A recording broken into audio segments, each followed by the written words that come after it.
సోనియా గాంధీ గారి నాయకత్వం, రాహుల్ గాంధీ నాయకత్వం, ఈ రాష్ట్రంలో మహేష్ కుమార్ గౌడ్ ఒక సామాన్య కార్యకర్త గురించి ఈరోజు రాష్ట్రాలు ఒక బడుగు బలిగిన వర్గాలు అది లీడర్ పార్టీలో ఎవరికి సాధ్యం కాకపోయింది. టీఆర్ఎస్ అంటే మన కుటుంబ సంబంధించిన బీజేపీ కూడా ఉన్నత వర్గాలే. ఒక కాంగ్రెస్ అంటేనే అన్ని వర్గాలు సంక్షేమ స్థానం కల్పించే పార్టీ కాంగ్రెస్ పార్టీ. ఇవాళ నేనే ఉండే కనుకుంటున్నాను.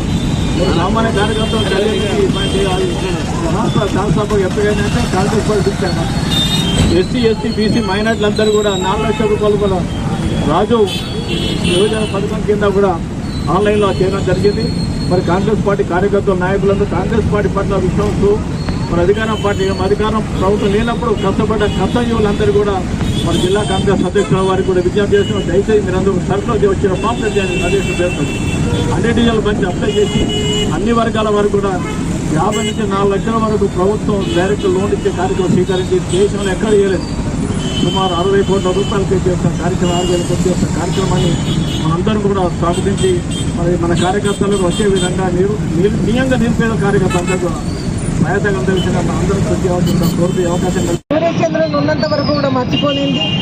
రేవంత్ రెడ్డి గారు ఏ మాట అయితే మాట్లాడతారో అది తప్పకుండా నెరవేరుస్తారని మనందరికీ తెలిసిన విషయమే.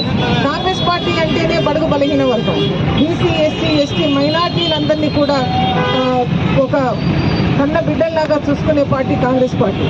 అయ్యా, కోర్టు నుంచి ఆదేశం రాగానే మొట్టమొదటిగా అసెంబ్లీలో ఉన్న రేవంత్ రెడ్డి గారు ఒక నిర్ణయం తీసుకొని మన పార్టీ తరఫున ఈ కార్యక్రమం చేయాల్సిన అవసరం ఉంది, ముఖ్యమంత్రిగా నేను ఆదేశిస్తున్నానని చెప్పగానే ఈ కార్యక్రమం మొదలు పెట్టడం జరిగింది.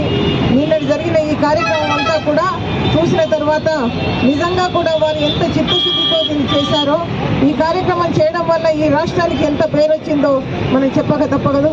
బీసీలంతా కూడా ఎస్సీలు అంత చాలా సంతోషంగా ఉన్నారు.